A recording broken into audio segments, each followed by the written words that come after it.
नमस्कार, हमारा नाम है समरीन और आपने देखना शुरू कर दिया है खबर अनफिल्टर्ड। देखिए, कहा जाता है कि दोस्तों का वो यार है, दुश्मनों पर करता वो वार है और भूमि से करता जो प्यार है वही कहलाता असली भूमियार है। देखिए, आपको बता दें कि खबर अनफिल्टर्ड की टीम इस वक्त बेगूसराय में मौजूद है और बेगूसराय भूमियारों का गढ़ कहा जाता है।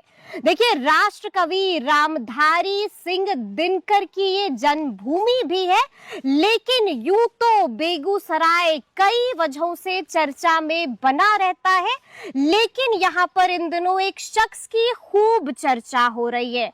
नाम डॉक्टर सोनू शंकर है और इनके बारे में कहा जाता है कि अगर सोनू शंकर ने एक बार कमिटमेंट कर दी है तो फिर वो अपने आप की भी नहीं सुनते।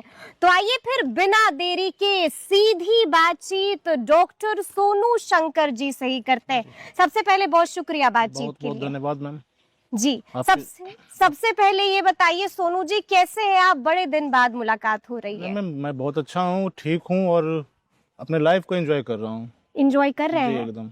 पता चल रहा है खेत में बैठे हुए हैं और आराम से ठंडी ठंडी हवाएं खा रहे हैं और एंजॉय कर रहे हैं आप। कुछ दायित्व है उसका भी निर्वहन कर रहा हूँ, अपने लाइफ को एंजॉय कर रहा हूँ। लाइफ को एंजॉय कर रहे हैं। अच्छा, मैंने शुरू में ही कहा सोनू जी कि आपके बारे में कहा जाता है, आपके बारे में चर्चा होती है कि अगर सोनू ने कमिटमेंट कर दी है ना तो फिर वो अपने आप की भी नहीं सुनता है। और आपने यही वाली कमिटमेंट प्रशांत किशोर से कर दी है। क्या कमिटमेंट कर दी है सोनू शंकर ने? मैंने पहले बोला कि मैंने जनसुराज को अब जीवन की आखिरी पार्टी ही है, जो इसके बाद मैं किसी और पार्टी को ज्वाइन भी नहीं करूंगा।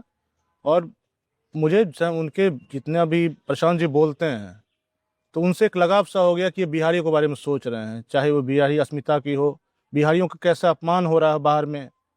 आज चाहे तमिलनाडु हो, वहाँ देखिए बिहारियों के डीएनए पे ही टेस्ट कर दिया गया, सवाल खड़ा कर दिया गया।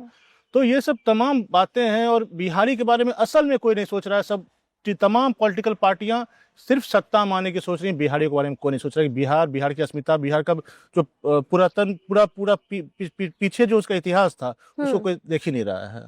आज प्रशांत जी शिक्षा की बात करते हैं और जब प्रशांत जी ने इलेक्शन में शिक्षा पलायन इसका मुद्दा उठाया तो आप देखते होंगे कि तमाम पार्टियां भी फिर उसी चीज को दोहराती रही। उन्होंने भी पलायन का बात किया, मैंने मोदी जी के मुंह से भी सुन लिया कि भाई वो पलायन का मुद्दा का बात कर रहे हैं। लेकिन फिर वही बात होती है कि गुजरात, यहाँ बिहार से गुजरात ट्रेन जाती है, गुजरात से बिहार क्यों नहीं आ रही है?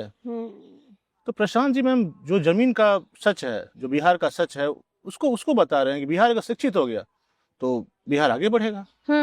हम लोग को शिक्षा यहाँ में वही चल रहा है, आज भी सिस्टम चल रहा है मैम कि इनको अनपढ़ ही रखो, ये सवाल ना पूछे तो बेहतर रहेगा। तो बेहतर जी है। जी जी, अपनी रोटी अपना दाल भात चलता रहेगा। एकदम है। लेकिन सोनू जी, मेरा सवाल आपसे ये था कि आपने कमिटमेंट प्रशांत किशोर से कुछ की है, क्या कमिटमेंट की है आपने? मैंने कहा था कि मैं जनसुराज में रहूंगा। जिस समय इलेक्शन में जब बात हो रही थी, जब टिकट ना मिलने से बहुत से कार्यकर्ता नाराज भी हो रहे थे, तो मैंने सोचा कि हाँ, मुझ में ही कुछ कमी होगी कि मुझे नहीं मिला। प्रशांत जी हो सकता है इस मेरे बारे में सिर्फ ज्यादा बेहतर सोचे होंगे।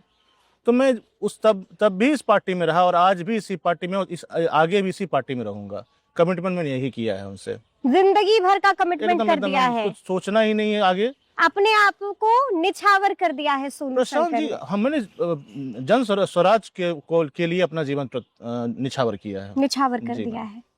लेकिन प्रशांत किशोर ने भी आप पर बड़ी जिम्मेदारी सौंप दी है। क्या जिम्मेदारी सौंपी है प्रशांत किशोर? कांटों वाला ताज दे दिया है हमें। कांटों वाला ताज? ऐसा कौन सा ताज पहना दिया? जिला अध्यक्ष का ताज ही ऐसा होता है कि पूरे जिला को आपको संगठित करना होता है, उस तमाम रूठे हुए कार्यकर्ताओं को मनाना।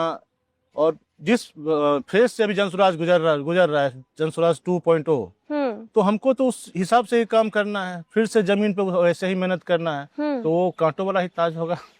कांटों वाला ताज पहना दिया है उन्होंने। लेकिन अभी आपने कहा कि जिला अध्यक्ष उन्होंने आपको बना दिया है, और मुझे याद आ रहा है सोनू जी कि 2025 में आप टिकट भी चाहते थे जनसुराज से, लेकिन प्रशांत किशोर ने तब आप पर भरोसा नहीं किया, तब आप पर एतबार नहीं किया। क्या कारण समझ में आता है, क्यों भरोसा नहीं किया गया सोनू शंकर पर? उनको लगा कि हो सकता है मैं ये भी जो प्रेशर है पॉलिटिक्स का, मैंने चुनाव कभी लड़ा नहीं, कोई भी ना मुखिया का चुनाव लड़ाया, ना जिला पार्षद का या कोई भी चुनाव। तो एक कारण तो वो भी हो सकता है कि मैंने चुनाव का एक्सपीरियंस मेरे पास नहीं था, कैसे चुनाव लड़ा जाता है। दूसरी बात, उन्हें मेरे लिए कुछ बेहतर सोचा होगा। और आज जब प्रशांत जी अपने पास बैठाते हैं तो गर्व का महसूस भी होता है। आम कार्यकर्ता हूँ जिसने प्रशांत जी से कभी ढंग से 2 लाइन बात भी नहीं की, आज मुझे बेगूसराय जब आते हैं तो मुझे पूछते हैं, तो एक बहुत बड़ा प्राउड फील होता है हमको। यही सब है। और नहीं देने का लाखों कारण हो सकता है, नहीं देने का लाखों कारण हो सकता है, लाखों कारण हो तो सकता है। मैं उस पे अगर जाऊंगा तो फिर तो राजनीति कर ही नहीं पाऊंगा मैं। हाँ, आपने खूब पसीना बहाया था, मुझे याद है सोनू जी। आप ठोक कर बोलते थे कैमरे पर कि मुझे टिकट मिलेगी, फिर क्यों नहीं दिया? गुस्सा तो बहुत आया होगा, सच बताइएगा। नहीं मैम, गुस्सा क्यों आएगा? किसी ने तो ये भी कह दिया होगा ना, सोनू जी पार्टी छोड़िए, जनसुराज में रहकर कोई फायदा नहीं है, इस्तीफा ये तो बहुत दीजिए। लोगों ने कहा। हाँ, तो मैं कहा अगर मैं भी वैसा ही बन जाऊं कि हम मतलब चुनाव से के पास दल बदल लूं, तो दल बदलू ही कहलाऊंगा। तो फ्यूचर मेरा राजनीति में था नहीं, तो फ्यूचर उस तरह के जो राजनेता होते हैं उसका फ्यूचर वैसा नहीं होगा कभी, कि जो हमेशा दल बदलते हैं। तो अपने आत्मसम्मान से समझाता क्या करना। मैंने जिसको एक बार चुना, हो सकता है उस वक्त लोग, हर पार्टी में होता है कि हर व्यक्ति चाहता है कि कोई मतलब कि चाहे भाजपा हो चाहे कि मुझे टिकट मिले। बिल्कुल। अब नहीं मिलने से पार्टी छोड़ने लगे, तब तो पार्टी फिर पार्टी का कोई अच्छा, पार्टी गुस्सा जाना आया क्यों? था कि नहीं, सच नहीं मैम, बताइएगा। गुस्सा नहीं, दुख हुआ था केवल कि हाँ। मेहनत किए थे, हम भी उस दाव में थे, दौर में थे, लेकिन चलो ठीक है, नहीं मिला अगले बार। कभी फोन उठा के प्रशांत किशोर जी से बात किया था उस नहीं वक्त? मैम, कभी नहीं। मैं आपको बता रहा हूँ, मैं जब हम लोग कार्यक्रम कर लिए थे और अब था कि अब आचार संहिता लागू हो गया, मैं यहाँ से दिल्ली चला गया था। दिल्ली चले गए जी थे आप? कि भाई अब हिम्मत हार के नहीं दिल्ली मैम, मैं चले सोचा गए? कि सबका आशीर्वाद लेता हूँ। अच्छा। जहाँ जाना है, थोड़ा स्वास्थ्य 2-3 महीना से मतलब स्वास्थ्य का जांच भी नहीं कराया था। हाँ। तो सोचा वो सब कर लेता हूँ, फिर अगर बाई चांस टिकट मिलता है तब तो फिर और मेहनत करना पड़ जाएगा।